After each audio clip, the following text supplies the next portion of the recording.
It serves me and my interest to communicate in a way to them that is going to lead them along the trail of breadcrumbs in a slower way than I would approach someone who is already a member of my choir. And I think that you understand that. I'm not pretending that you think that this book is a field guide to go out into, the middle of the panhandle and start proselytizing. And I don't mean to be that way. But what I do think happens is that there are figureheads that don't share your policy beliefs and don't share your historical understanding and don't share your commitment to left politics, who use language about original sin and how what we have to do is, quote, build a world where such a view has no place or quarter to breathe. Use the kind of openness and the vagueness of that language, so kind of the spiritual vagueness of that, to say that should be our central project, not Medicare for all, not equal housing for all, not canceling student debt, not canceling medical debt, right? And I absolutely do not believe that is your project, because I have followed you for years and I have so much admiration for you, and that's why I'm bringing you here today. But what I'm questioning is whether or not that kind of language is weaponized in service of maintaining a status quo where we can all sit and kind of pick the lint out of our belly buttons and talk about the abstraction of racism without talking about that important piece that you brought up that I think is put so well, which is that policy can be a tool to start to change people's hearts and minds, as it were. The more we talk, the more I'm beginning to think that we don't disagree on it's very narrow on the substance of the matter. It's really about perhaps a different space in which we function, in which we operate. So the political question, as you imagine it, or as you enact it, is shaped and framed by. And you tell me if I'm wrong here, by the reality of bare knuckle politics, of the electoral process and the like. The politics that, how I'm imagining it, has at its core a moral question, an ethical question about who do we take ourselves to be, who do we aspire to be, right? And trying to deconstruct this insidious view at the heart of America's self-conception that requires of you and me a kind of quieting of who we are and how this country has oriented itself to people like us. And what do I mean by that in its particulars? Baldwin has this wonderful formulation. It's the early Baldwin. It's in an essay entitled Many Thousands Gone, in Notes of a Native Son.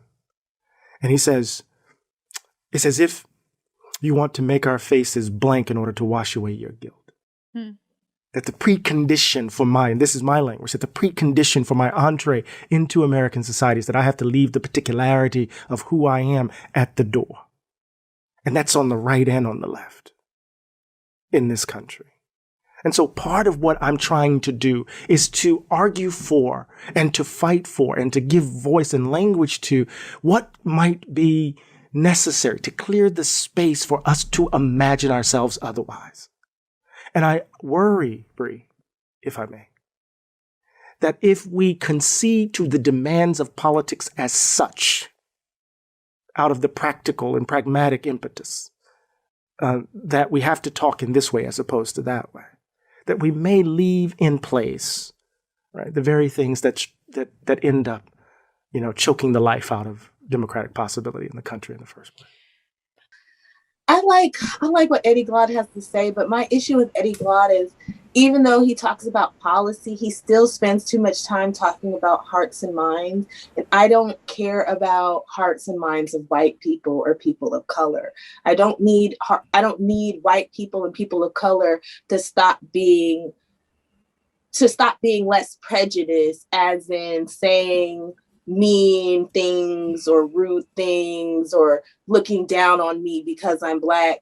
I need institutional racism to end, because that keeps people from having enough money to live in certain neighborhoods. And that's the stuff we like. We want real tangible stuff. Like, I don't need all white people to stop saying the N-word. It would be cool if y'all did, but I don't give a fuck if you don't. You know, say it around the right black person, you might get popped in the mouth. But just saying, I know people who don't went to jail for fucking up white people for saying nigga. For some people, it's worth it. So, you know, do as you feel. It's a free country.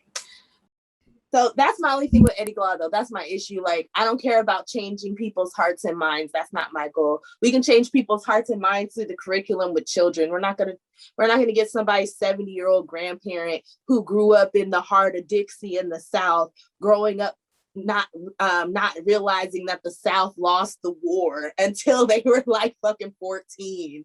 You understand? Like, there's so much indoctrination that goes into living in the South. Like, for you to not be a racist, you did some work. You did some work, like, for real.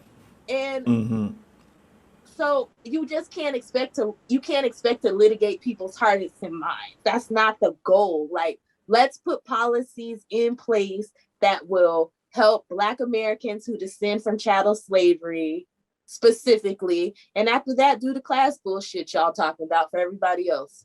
And us, because we want double. We get hit twice. Yep. Go ahead, you guys. What y'all got? I got two things real quick for me. Number one, it seems, okay, I mean, we may have tackled this before, and someone may have said it before, but I'm not sure if we have.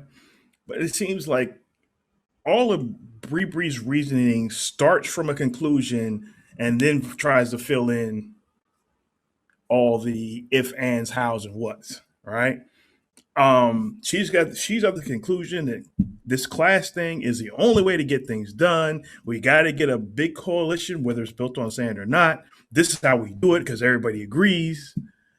But it hasn't worked. Yeah, they've got a couple of bodies in Congress. Great. But they are all under the thumb of Mama Bear Pelosi, so to speak, right? As soon as they get in that office, they start functioning as every other Democrat for the most part. So that experiment has failed. I mean, there's no way to get around it. That experiment has failed. Yeah, do you have every once in a while, like Congresswoman Tlaib has had words with Joe Biden about Palestine? But the Black folks in the squad, they aren't doing the same type of thing for us, right? So this flawed conclusion that this is the only way forward and then filling in the gaps on the way is backwards. It's backwards. It's weird because she's so married to it. I mean, it seems during this discussion, it seems like she's going through an existential crisis when she talks to Eddie Glaude. You know, Eddie Glaude is, like you were saying, Sam, is a lot of this hearts and minds and flowery talk, but it is really bothering Bri Bri Joy that she can't convince Eddie Glaude to think like her. It seems like it's really bothering her. All right. That's one thing. The second thing is I view America. This is the weird analogy that came to me a little while ago. I view America as a cake, right? We have all these ingredients, the people, the land, things that were done.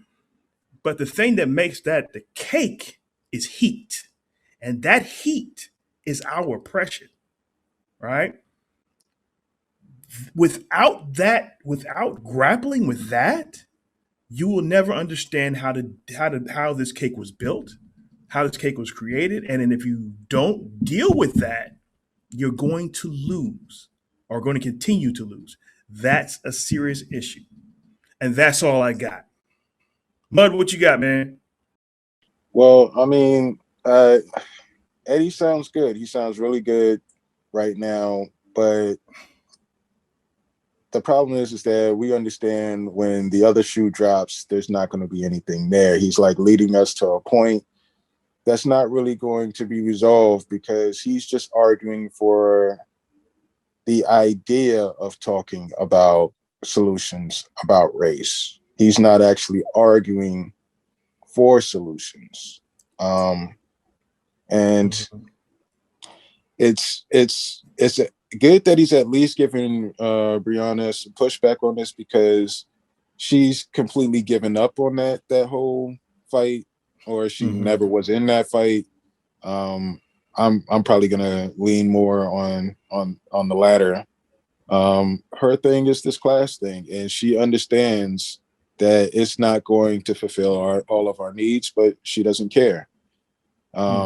She thinks that this is the only way to do something, and I mean, the thing is that it's not successful. Like if she could show us any wins that isn't going back to the the 30s 40s and shit like that, like then maybe we could hear her out, but it's not like they're getting anywhere. And ultimately, even if we did support them, we know we're going to lose in the end. So I'm in a position where I feel like Eddie is the best representation of where I'm at in this discussion, but I don't feel fulfilled with that, because I don't see how this is going to really lead us anywhere, because it is a bunch of like poetic speaking with no actual point. Yeah, I think I agree with you, Mud. And I think if Eddie had policy solutions, we know what our solution is. If he could get behind a policy solution or two, as far as these changes that he wants to see, or a path that he wants the left to go on, he needs some policy initiatives. Otherwise, they're talking two different languages and they're walking right past each other. At least that's what I view. All right, thanks, Mud. John, what you got? Yeah, yeah, I agree with what everybody's saying. This is funny. It's like Bri Joy is arguing for class reduction as a way to solve our problems, and like Sam said, Eddie Glaude is arguing like we gotta convince the country that it's racist. They gotta like people gotta stop being less racist, like, and that'll solve our problems. Like when none of these things will really solve our problems. None of these things people have been talking about, like, kind of just saying that like white people got to stop being racist towards us and recognize us as a racist country, blah blah blah. But no policy came out of that. And then you got the left doing the anti-black class reduction, which we all know, historically you lose when that shit happens. Like, so I don't know. I mean, I agree more with Eddie with this shit, but I feel like it's a conversation that's really going nowhere. You know what I mean?